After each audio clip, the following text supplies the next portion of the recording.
Assalamualaikum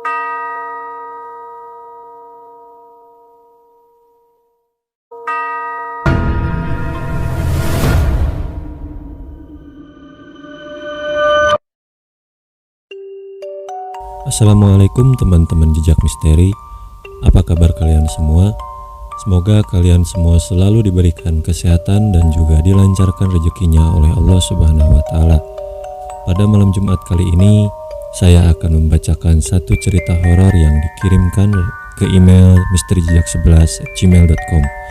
Sebelum kita mulai ceritanya, bagi teman-teman yang baru bergabung di channel Jejak Misteri, silahkan di subscribe dulu channel Jejak Misterinya dan jangan lupa klik juga tanda loncengnya agar kalian gak ketinggalan cerita-cerita horor selanjutnya.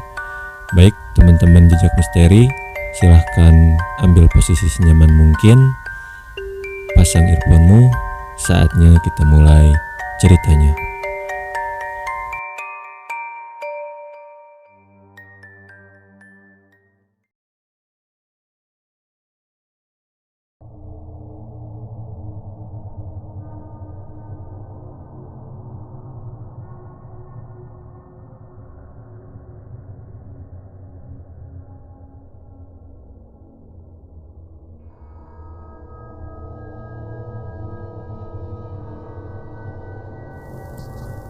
Sudah 5 tahun saya bekerja di PLN Cimahi. Saya dipercaya oleh Direktur Unit PLN Cimahi untuk mengelola gudang. Gudang tersebut sangat luas sekali, kira-kira mencapai 2 hektar. Di tempat itu tidak semua dibangun sebagai gudang. Sebagian di tempat lain masih menjadi lapangan, sebab dipakai untuk menyimpan alat-alat berat, seperti menyimpan kabel yang ditanam di dalam tanah, kabel-kabel listrik besar, mobil-mobil trafo yang dipakai apabila ada kerusakan pada induk trafo, sementara menggunakan mobil-mobil trafo tersebut. Lalu ada mobil forklift untuk memindahkan barang dan lain sebagainya. Dan yang ada di dalam gudang penuh dengan peralatan-peralatan listrik.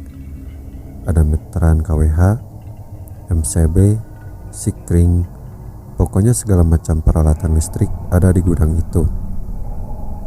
Malahan ada juga motor-motor rusak yang disimpan di sana. Nama saya Teddy. Tempat tinggal saya di Cihanjuang. Saya mempunyai anak buah sebanyak 6 orang, yakni 2 orang supir yang bernama Wahyu dan Fatah, bertugas untuk mengantarkan barang, dan 4 orang lain yaitu Endang, Dayat, Oteng, dan juga Toha. Mereka berempat bertugas untuk membereskan barang dan juga menghitung barang yang keluar maupun yang masuk. Semuanya harus dicatat untuk laporan kepada atasan. Pada suatu hari, saya merasa sedang tidak enak badan. Mungkin karena semalam saya sudah jaga ronda di wilayah tempat tinggal saya. Saya pun bilang ke anak buah saya bahwa saya akan beristirahat dulu sejenak. Saya lalu masuk ke gudang meteran KWH. Kebetulan ada tempat kosong yang bisa dipakai untuk beristirahat. Saya pun rebahan beralaskan kardus-kardus bekas barang. Saking mengantuk, tidak lama saya pun tertidur. Kira-kira jam 2 siang saya pun terbangun karena saya merasa seperti ada yang menggoyang-goyangkan tubuh saya. Karena masih mengantuk, saya pun melanjutkan kembali untuk tidur. Lalu kurang lebih jam 4 sore saya kembali terbangun, karena kali ini saya merasa seperti ada yang menarik lembut jari kaki saya. Karena merasa terganggu, saya pun lalu bangun dan mencari tahu siapa yang sudah membangunkan saya ketika sedang tidur. Keadaan waktu itu sedikit agak gelap karena mendung.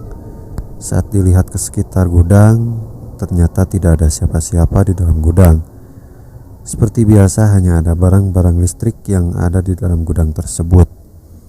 Namun ada yang beda pada saat itu. Saya merasa suasana di gudang itu sangat sepi sekali. Saya merasa agak merinding waktu itu. Padahal waktu baru jam 4 sore. Ketika sedang berjalan hendak keluar dari gudang, tiba-tiba saya melihat ada sosok seorang wanita yang berpakaian sama dengan karyawan PLN. Namun pakaiannya basah dan wajahnya tidak terlihat karena tertutup rambutnya yang panjang. Saya berpikir, apakah saya sedang berhalusinasi? Saya cubit tangan saya untuk memastikan apakah saya bermimpi atau tidak. Dan ternyata saya sedang tidak bermimpi. Bulu kuduk mulai terasa merinding. Dalam hati saya berucap, kok ada perempuan? Di sini kan tidak ada karyawan perempuan. Saya merasa heran, kalau saja itu hantu. Masa iya ada hantu saat sore hari? Saya tidak berani mendekati sosok perempuan itu. Dan yang saya lihat, perempuan itu sedang menyibakkan baju dan rambutnya yang basah. Dan yang lebih membuat saya heran adalah ketika sosok perempuan itu sedang menyibakkan rambut dan pakaiannya yang basah, tapi tidak ada air yang menetes sedikit pun ke lantai. Tiba-tiba sosok perempuan itu berbalik arah ke saya, seperti ingin memperlihatkan wajahnya. Dan saya melihat wajah sosok perempuan itu pucat sekali, seperti tidak ada darahnya. Dari hidung dan mulutnya keluar air agak kental namun bening, seperti lendir. Dan ternyata sosok perempuan itu tidak ada matanya. Seketika badan saya jadi lemas karena melihat sosok penampakan di hadapan saya itu. Dan saya terkulai lemas di kardus bekas yang saya pakai untuk tidur tadi. Hingga akhirnya saya pun tidak sadarkan diri. Anak buah saya pun kebingungan, sebab sudah waktunya pulang, tapi mereka melihat saya belum bangun juga. Karena penasaran, salah satu anak buah saya melihat ke tempat di mana saya tidur. Lalu dia menemukan saya yang sedang tergeletak di tumpukan kardus. Dia pun mencoba membangunkan saya, namun saya tidak terbangun. Dia pun merasa kalau saya ternyata pingsan. Lalu memanggil rekan-rekannya yang lain untuk ikut membantunya membangunkan saya. Saya pun perlahan-lahan mulai tersadar. Ada apa ini? Apa yang terjadi? Kenapa semuanya berkumpul di sini? Kami semua menemukan Bapak pingsan di ruangan ini, Pak. Oh, pantas saja. Badan saya terasa berat sekali, seperti ada yang menindih. Bapak kenapa?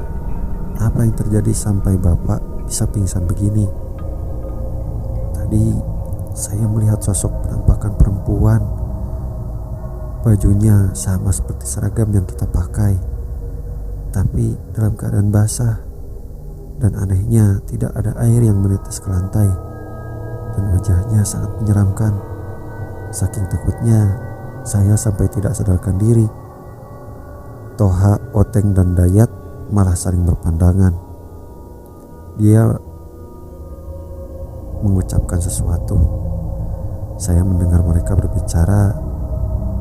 Sepertinya itu arwah penasarannya si Sri. Saya merasa heran. Apa maksud mereka membicarakan arwah penasarannya Sri? Siapa itu Sri? Dan mau apa Sri berada di gudang ini? Keesokan harinya, kejadian yang saya alami kemarin saya ceritakan kepada senior saya yang pernah ditugaskan di gudang tersebut.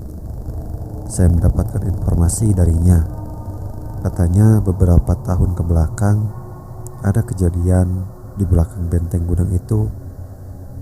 Ada seorang karyawan perempuan yang bunuh diri loncat ke dalam sumur hingga tewas. Dan arwah perempuan itu sewaktu-waktu suka menampakkan diri. Dan nama perempuan yang bunuh diri tersebut adalah Sri.